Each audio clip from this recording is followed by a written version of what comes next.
장에게 20분 아니라 숨겨진 이야기까지 좀 더 나은 세상을 위해 샅샅이 파헤치겠습니다.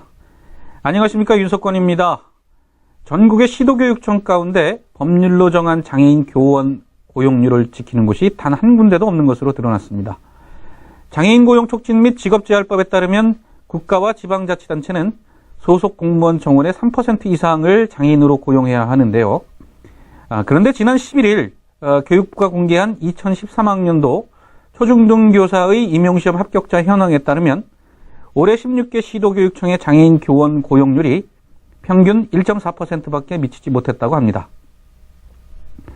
법률로 정한 장애인 교원 고용률을 어길 시에 벌금 성격의 부담금을 내야 함에도 불구하고 대부분의 교육청들은 차라리 부담금을 내겠다는 입장을 보이고 있는 것인데요. 실제로 지난해 말 기준으로 전국의 시도교육청들은 총 0.85%의 장애인 근로자 고용률을 기록하여 163억 3,900만 원의 어마어마한 고용부담금을 냈다고 합니다. 이를 두고 한 교육부 관계자는 장애인을 교원으로 채용하고 지원하는 데 드는 돈이 고용부담금보다 더 많이 들어가는 것으로 판단하고 있다고 전했는데요. 이 교육부 관계자 말대로 비용 문제가 그렇게 크다면 그럼 차라리 아예 학교를 없애는 게 어떨까요? 그냥 인터넷이나 교육방송으로 아이들을 가르치는 게 비용 면에서 낫지 않겠습니까? 교육이라는 게 단순히 획일화된 이념을 가르치고 1등서부터 100등까지 순서를 매기는 것으로 인간을 평가하는 게 아니라면 다양한 교육적 가치 실현을 위해 애써야 할 교육부 관계자 입에서 저런 이야기가 나왔다는 것은 우리 교육 현실의 서글픈 단면을 보는 것 같아 매우 씁쓸합니다. 윤석권의 뉴스파이어 오늘 방송 시작합니다. 우리의 목소리가 세상을 변화시킵니다. 윤석권의 뉴스파이어.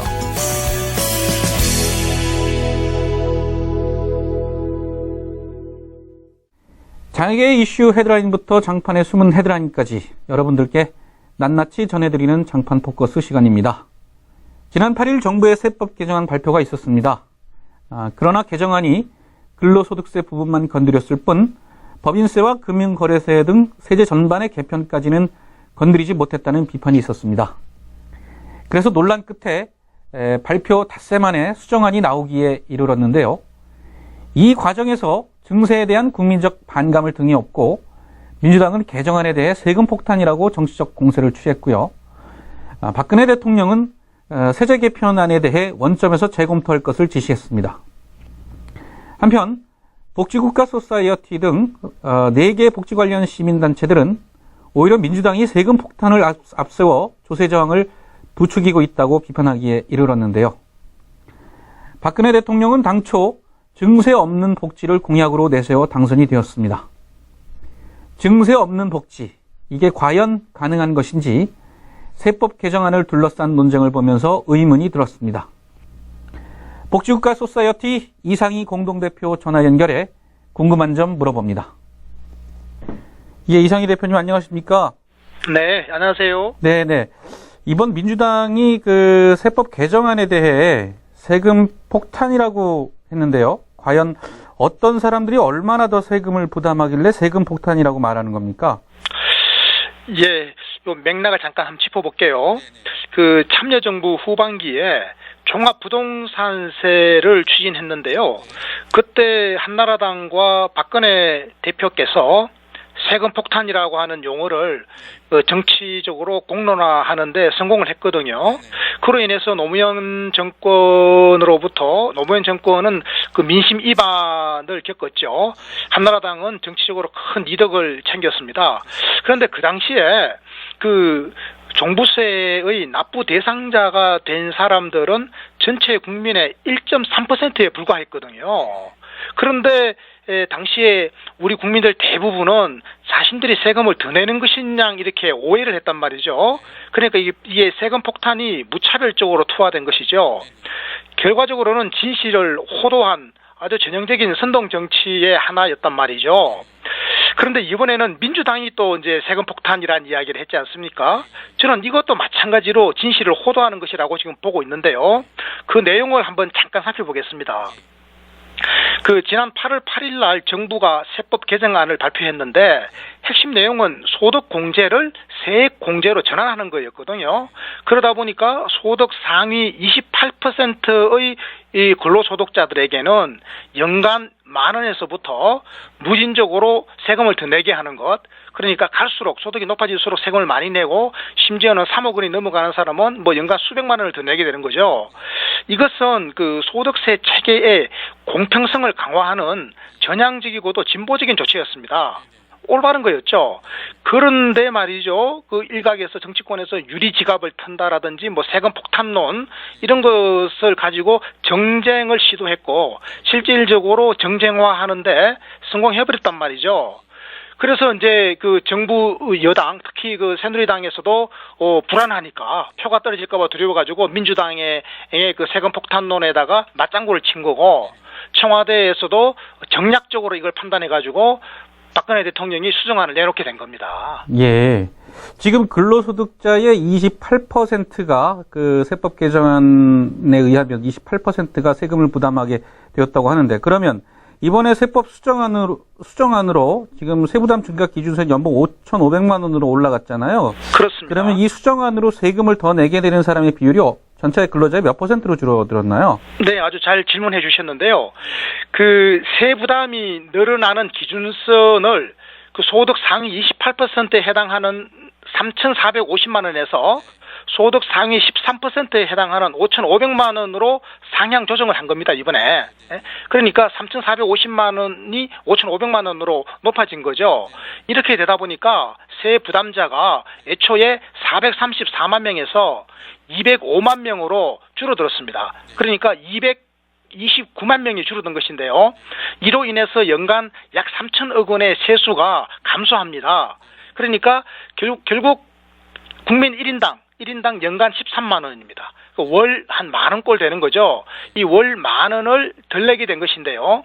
그런데 이번 수정안으로 인해서 세부담에서 빠지게 된 바로 이 229만 명의 우리 국민들이 월 10,000원씩의 소득세를 차라리 나는 우리는 더 내겠다. 애초에 안대로. 그럴 테니까 조세 체계의 누진성을 강화해서 대기업과 부자들은 훨씬 더 많은 세금을 더 내라. 그리고 그 돈으로 우리가 선진복지국가를 만들자. 이렇게 요구했었으면 얼마나 좋았겠습니까? 명분이 있는 거죠. 네. 네네.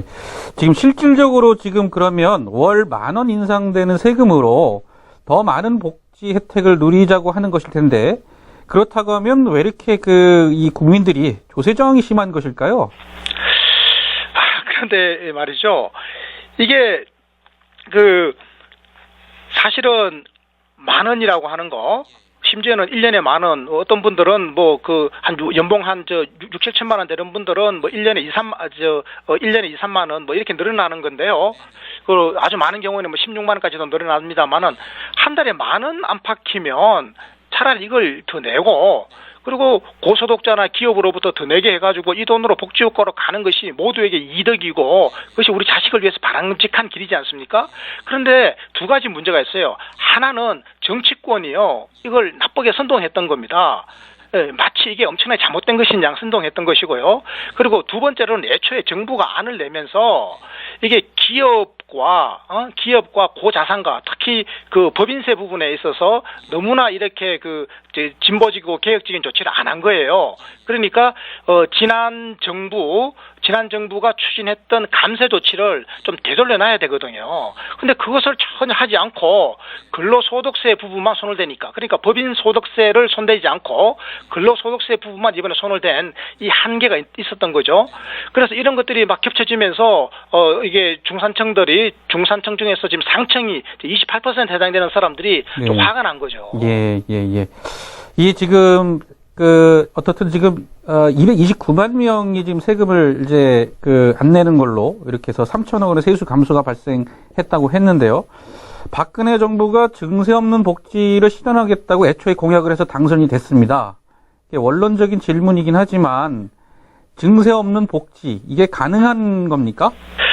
불가능하죠. 지금 그걸 빨리 틀어줘야 되는 겁니다. 이 청와대가 그 고집을 부리고 있는 한은 새누리당은 여당은 꼼짝없이 그 프레임에 갇혀 있게 되겠죠. 그렇게 되면 야당이 아무리 문제를 제기해봐야 이게 정쟁만 되는 것이지 정치 사회적 건강한 공론화는 안 되는 거예요. 그래서 지금 필요한 것은 불필요한 의미 없는 정쟁이 아니라 정치 사회적 공론화를 통해서 국민적 대타협을 통해서 합의를 끌어내야 되는 거 아니겠습니까? 그렇게 하기 위해서는 청와대가 빨리 이거 지금 그 정세 없는 복지라고 하는 이 프레임을 빨리 이게 빨리 이것을 없애줘야 돼요. 그런데 고집을 자꾸 부리고 있단 말이죠. 이게 이미 모든 전문가들이 안 된다라고 이미 다 결론을 지은 겁니다. 예. 저희가 장애인 방송이다 보니까 제가 하나 좀 질문을 좀 드려볼게요. 제가 그 북유럽 복지국가의 경우 그 국가로부터 장애연금을 받는 장애인도 세금을 낸다는 이야기를 들었습니다. 그러니까 세금에 대한 국민적 인식이 우리하고 많이 다른 것 같은데요. 한편으로는 또 연금을 얼마나 많이 받길래 또 받은 연금을 가지고 세금을 내는지도 궁금하거든요. 이게 굉장히 중요한 철학적인 맥락이 있습니다. 북유럽에서는 모든 종류의 소득에는 세금을 매기는 겁니다. 심지어는 정부가 아주 가난한 사람에게 준 장애인 연금이라든지 혹은 공적 부조금이라든지 혹은 노인들에게 주는 연금 있지 않습니까? 이 모든 돈에 다 세금을 매기도록 되어 있습니다. 세율은 한 5% 정도를 매기는데요. 왜 그러는가 하면요. 세금을 내야 국가에게 정당하게 서비스나 복지를 요구할 권리가 생기는 겁니다. 근데 국민의 인권이라고 하는 거, 인간의 존엄성이라고 하는 것을 우선시하기 때문에 보편적 부담과 보편적 복지 혜택이라고 하는 이 큰 원칙을 관철시키는 겁니다. 이것은 바로 인권과 직결된 것이거든요. 바로 이러한 인식을 갖는 게 굉장히 중요합니다. 예. 근데 우리나라의 경우에 제가 좀 전에 말씀드렸지만 이 연금이라는 게 장애인 연금이라는 게 정말 쥐꼬리만큼 받거든요. 이 쥐꼬리만큼 받는 이 수준에서 과연 세금을 부담하는 게 맞을지는 모르겠습니다만 어떻든 그 대표님 말씀 들어보면 그렇게 하는 것이 보편적으로 타당하다 이렇게 생각이 되긴 되는데요. 그래야 더 받죠. 그래야 제가 아까 인간의 존엄을 말씀드렸는데요. 인간의 존엄하게 살 수 있을 만큼 그 수준으로 연금을 받아야 되는 겁니다. 대체적으로 유럽 국가들은 그 정도 수준으로 받거든요. 평균 임금의 한 60 내지 70% 수준으로 받아요. 그래야 살 수가 있으니까요. 네. 예, 알겠습니다. 제가 이 관련한 논쟁을 보면서 제가 지금 관련 글들을 좀 봤는데 지금 복지 관련 단체에서 사회복지 신설을 말하고 있더라고요. 이 사회복지세를 주장하는 이유가 무엇이고 왜 필요한 것일까요? 이 사회복지세라고 하는 것이 복지국가로 가기 위해서는 정세가 필요하고 그러려고 하면 세율을 올리든지 세목을 신설하든지 뭘 해야 되지 않겠습니까? 그런데 이제 세율을 올렸다고 칩시다. 과거에 지난 정부 때 그 국민이 낸 세금 가지고 4대강을 판이라고 25조 원이라고 하는 엄청난 돈을 5년 동안 쏟아부었지 않습니까? 돈 버렸죠. 이 국민들은 이런 데 대한 불신이 있는 겁니다. 내가 더 낸 세금 가지고 저렇게 4대강에 그리고 토목 사업하는데 다 버리면 어떡할까? 그래서 그게 아니라 국민이 이번에 낸 세금은 반드시 복지국가를 만드는 데만 쓰겠다라고 용체를 정해버리자. 이게 바로 목적을 정해놓은 세금이잖아요. 그래서 복지국가를 만들기 위한 복지국가 목적세 이런 것을 전향적으로 한번 제안해보고 국민들 사이에서 대타협을 끌어낼 수 있으면 하면 되는 거거든요. 이러한 인식이 나오게 된 근본적인 이유가 있습니다. 우리나라의 조세 부담률이 너무 낮아요. OECD 평균이 지금 25%, GDP의 25%인데 우리나라는 GDP의 20.2%거든요. 이래가지고는 복지효과를 할 수가 없어요. 그러니까 무조건 우리는 지금 세금을 국민들이 어떤 방식으로든 더 내야 되는 거예요. 그럼 어떤 방식이 좋은지 그리고 누가 세금을 더 많이 낼 것인지 그럼 어떻게 낼 것인지 이거에 대한 국민적 토론이 필요한 겁니다. 지금. 네. 이 교수님의 말씀을 좀 들어보니까 제가 좀 어느 정도는 정리가 돼가는 듯 싶은데요.